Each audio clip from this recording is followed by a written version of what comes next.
Hello guys, welcome back to my YouTube channel. तो जैसे कि अब आपको पता है कि अब हम इंटर मैथमेटिक्स स्टार्ट करने वाले हैं और ये हमारा बिल्कुल वेरी फर्स्ट चैप्टर है।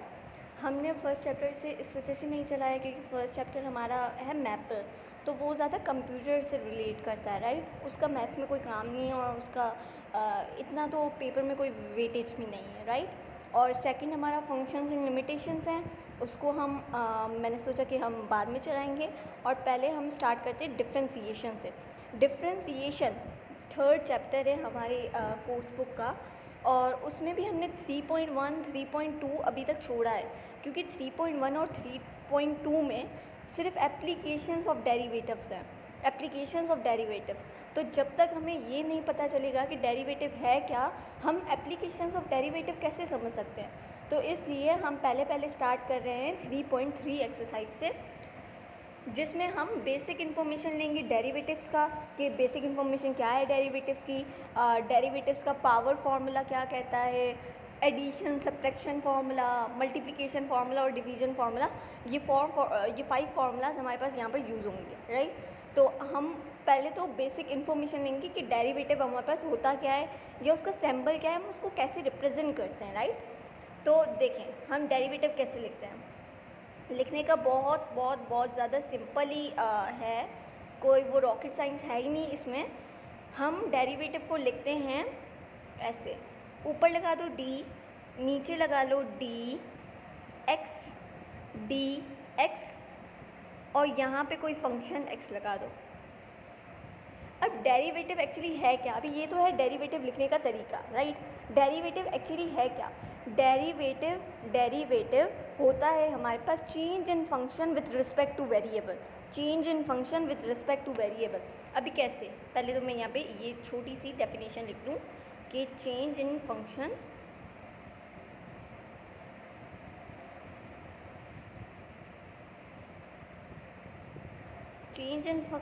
With respect to variable.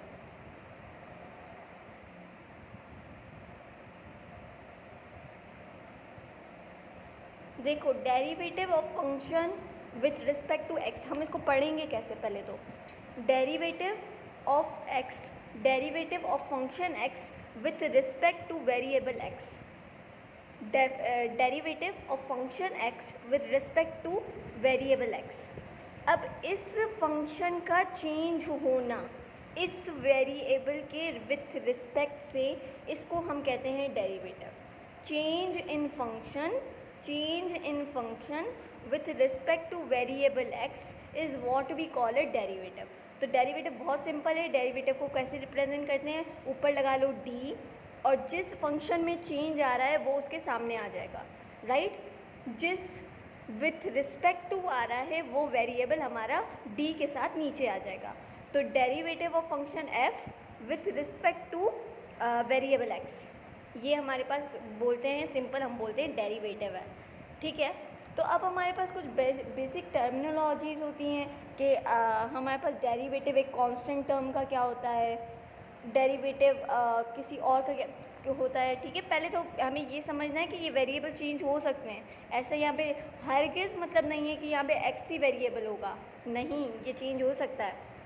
हमारे पास वेरिएबल वाई भी हो सकता है, so the derivative of function y with respect to variable y, derivation of function y with respect to variable Y.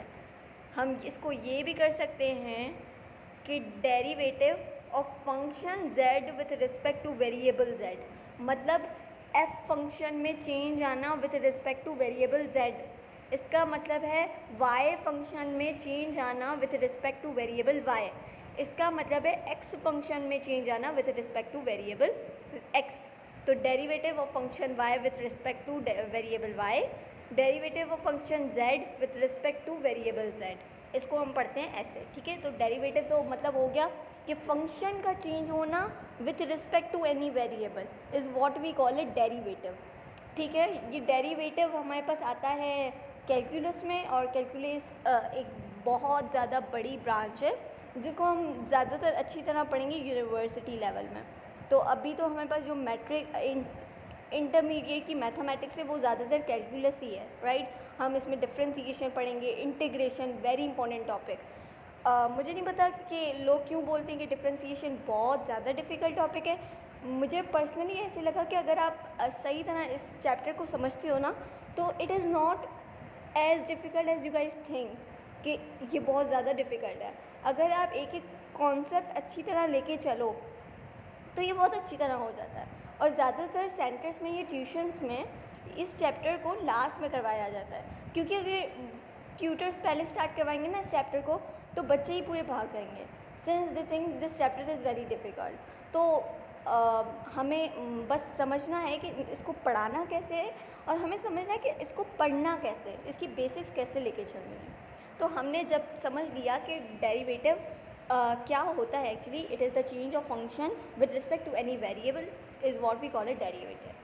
तो अब हम चलते हैं कि डेरिवेटिव ऑफ फंक्शन, अगर कांस्टेंट टर्म है मेरे पास, यहाँ पर तो फंक्शन में चेंज आ रहा है, ठीक है, विद रिस्पेक्ट टू वेरिएबल। लेकिन अगर मेरे पास ये इंपॉर्टेंट कॉन्सेप्ट्स हैं, आप प्लीज़ नोट करिएगा, ये इंपॉर्टेंट कॉन्सेप्ट्स, राइट।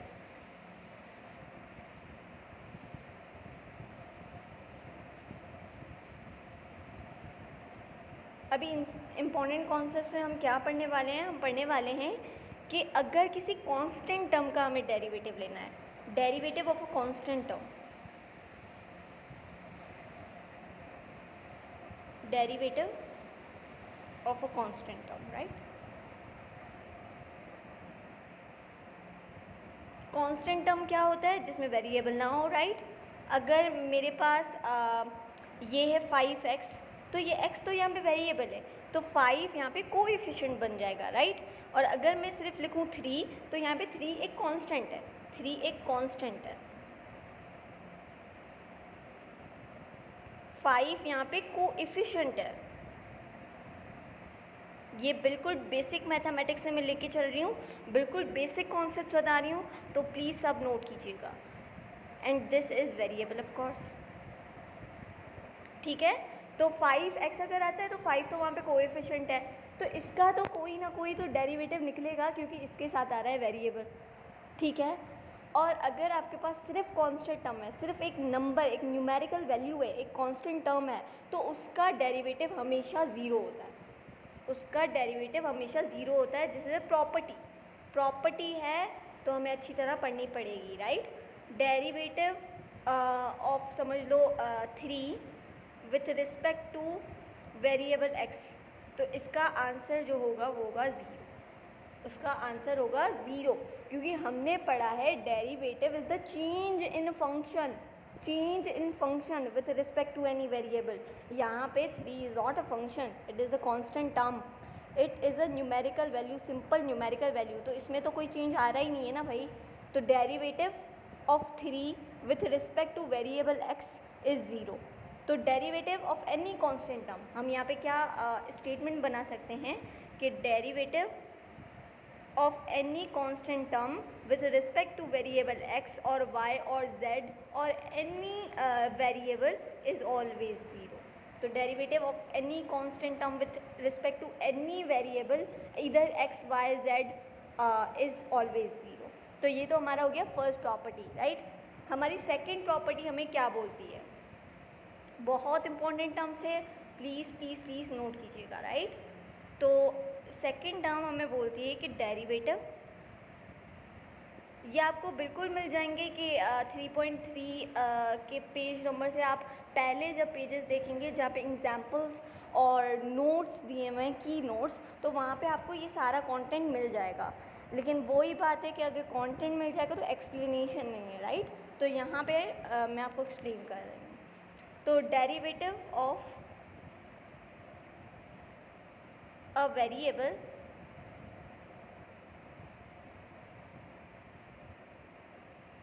ठीक है, डेरिवेटिव ऑफ अ वेरिएबल, यहाँ पे ब्रैकेट में मैं लिख लेती हूँ सेम। अब मैं इसको एग्जांपल से समझाती हूँ, राइट। अगर वेरिएबल है मेरे पास सेम, अगर मेरे पास वेरिएबल है सेम, फॉर एग्जांपल d/dx, किसका आप डेरिवेटिव ले रहे हो, आप फंक्शन x का डेरिवेटिव ले रहे हो। तो देखो ये x सेम आ गया, derivative of x with respect to variable x is always 1। तो अगर आपके वेरिएबल सेम आ जाते हैं, जिस वेरिएबल में चेंज आ रहा है विथ रिस्पेक्ट टू जो वेरिएबल है नीचे, अगर वो दोनों वेरिएबल सेम हैं तो उसका डेरिवेटिव हमेशा 1 होगा, उसका डेरिवेटिव हमेशा 1 होगा, राइट। सेकंड एग्जांपल दे सकते हैं, d/dy वेरिएबल सेम आ गया y, तो derivative of function y with respect to variable y again 0 देगा, क्योंकि जिसमें चेंज आ रहा है वो y है, जिसके हिसाब से चेंज आ रहा है वो भी y है, तो दोनों y सेम है, इस वजह से इसका आंसर भी 0 आएगा। दोबारा तीसरी एग्जांपल देख लें, d/dz और वेरिएबल में चेंज आ रहा है z, राइट। तो derivative of function z with respect to variable z is again 1। तो आपको ये दो रूल्स तो सिंपल समझ आए होंगे कि अगर आप किसी डेरिवेटिव लेते हो किसी कांस्टेंट टर्म का, तो उसका तो डेरिवेटिव हमेशा 0 आएगा, ठीक है। अगर आप डेरिवेटिव लेते हो किसी वेरिएबल का और वो वेरिएबल सेम है जिस रिस्पेक्ट से चेंज आ रहा है, जिस रिस्पेक्ट के वेरिएबल से चेंज आ रहा है वो दोनों वेरिएबल सेम है, तो उसका डेरिवेटिव हमेशा 1 होगा, ठीक है। तो अब हम जा रहे हैं थोड़ा फॉर्मूला शीट बनाने। यहाँ पे हम बना रहे हैं फार्मूला शीट। ये फार्मूला शीट बहुत इंपॉर्टेंट है। ये 4 फार्मूलाज आप बोल दो, इस पूरी 3.3 एक्सरसाइज में यूज़ होंगे और बहुत ज़्यादा इंपॉर्टेंट टॉपिक्स हैं, राइट। लोग ज़्यादातर इसको रटते हैं, इन फार्मूलाज को याद करने की कोशिश करते हैं। मैं आपको याद बिल्कुल नहीं करवाऊँगी, मैं आपको कॉन्सेप्ट से समझाऊँगी कि कैसा है, और याद करने की तो बिल्कुल ज़रूरत ही नहीं पड़ेगी, क्योंकि जब मैंने पढ़ा मैंने भी याद नहीं किया, मेरे बस कॉन्सेप्ट में एक बैठ गया कि ऐसा होना है, ऐसे होना है, राइट। तो पहले तो हम जानें कि अगर हमें लेना है डेरिवेटिव, लेना है मुझे डेरिवेटिव फंक्शन का जिसके ऊपर है पावर, ठीक है। तो derivative of a power term, ये हमारे पास first derivative of a variable raise to a power, raised to a power मतलब पावर है इसके ऊपर, राइट। फर्स्ट क्वेश्चन ही आपको ये मिलेगा, ये देख लें आप, ये आप क्वेश्चन देखें। हम नेक्स्ट वीडियो से क्वेश्चन भी स्टार्ट करना सॉल्व करना स्टार्ट करेंगे, राइट। तो देखो 5x पावर 5, तो देखो x के ऊपर आ रही है power, variable is raise to a power 5, तो यहाँ पर मैं वही लिख रही हूँ, derivative of variable raise to a power, किसी पावर, कोई पावर है इसके ऊपर, ठीक है। तो हमारा फॉर्मूला क्या बनेगा देखते हैं। वाइट यूज़ करते हैं क्योंकि बहुत सिंपल कलर लग रहा है। अभी जैसे कि अगर मेरे पास एग्जांपल है कि डेरिवेटिव dx लेना है मुझे x पावर 3 का, ठीक है। तो अब आप देखो variable is raise to a power, तो यहाँ पे फॉर्मूला क्या लगेगा, बहुत इजी है। अभी यहाँ इस पर पहले तो इसको पढ़ेंगे कैसे, derivative of a function x raise to power 3 with respect to variable x, derivative of function x raise to power 3 with respect to variable x। अब इसको कैसे सॉल्व करेंगे आए देखते हैं, ठीक है। बहुत इजी कॉन्सेप्ट है, बहुत इजी कॉन्सेप्ट है, ठीक है। अगर आपको डेरिवेटिव लेना है तो आप पहले तो ये जो पावर है इसको आप बाहर लिख दो, ये 3 आ गया बाहर, ठीक है। जो पावर है 3 उसको आप बाहर लिख लो, फिर आप लिख लो बेस, ये बेस क्या है हमारे पास x है, ये बेस हमारे पास कहलाती है, और ये 3 एक्सपोनेंट भी कह सकते हैं, पावर भी कह सकते हैं, और x जो हमारे पास ये यहाँ पर बेस है। तो अब आप लिख लो बेस, बेस के ऊपर पावर आएगी ओरिजिनल पावर -1, ओरिजिनल पावर -1 मतलब 3 पावर ओरिजिनल है हमारे पास, उसमें से एक सब्ट्रैक्ट कर लो, उसमें से एक सब्ट्रैक्ट कर लो, फिर आप डेरिवेटिव ले लो, डेरिवेटिव ले लो आप बेस का, ओनली बेस का, नॉट विथ पावर, क्योंकि पावर तो हमने सॉल्व कर ली ना, तो बेस हमारे पास ये आ गई। और हमें पता है अगर हमारे पास वेरिएबल जिसमें चेंज आ रहा है विथ रिस्पेक्ट टू वो वेरिएबल सेम है तो वो तो आंसर 1 हो जाएगा, तो ये तो पूरा 1 के इक्वल है, तो इसका आंसर हमारे पास क्या आ गया 2x, 3 - 1 इज़ 2, तो इसका आंसर आ गया 3x²। बिल्कुल सिंपल था, इसमें रटने का कोई जवाब ही नहीं है कि आप रटो इस फॉर्मूले को, बिल्कुल ईजी फॉर्मूला है। कैसे? अगर आपको डेरिवेटिव लेना है किसी फंक्शन का जो जिसके ऊपर है पावर, ठीक है, जिसके ऊपर है पावर, तो वो पावर तो पहले आप बाहर लिख लो, वो पावर आप पहले बाहर लिख लो। फॉर्मूला बना दो आप यहाँ पर। ये मैंने फॉर्मूला कहीं से नहीं देखा, ये मैं फॉर्मूला अपना खुद ही जनरेट कर रही हूँ, ठीक है। बाकी ये तो solution of course her book में दी हुई है, आप पंजाब की बुक उठा के देख लो या आप उसकी सिंध की बुक उठाओ तो सब में ही है, राइट। तो पहले तो आप लिख लो पावर, पावर लिखने के बाद आप लिखो बेस, बेस के बाद उसकी पावर आ जाएगी पावर -1, ओरिजिनल पावर -1, फिर आप डेरिवेटिव ले लो उस बेस का, ठीक है। पावर जो कि है 3 वो आ गई थी बाहर, फिर हमारे पास आ गया बेस, बेस है हमारे पास x जो कि आ गया x के ऊपर आएगी पावर -1, तो पावर थी हमारे पास 3 और 3 में से सब्ट्रैक्ट कर लिया -1।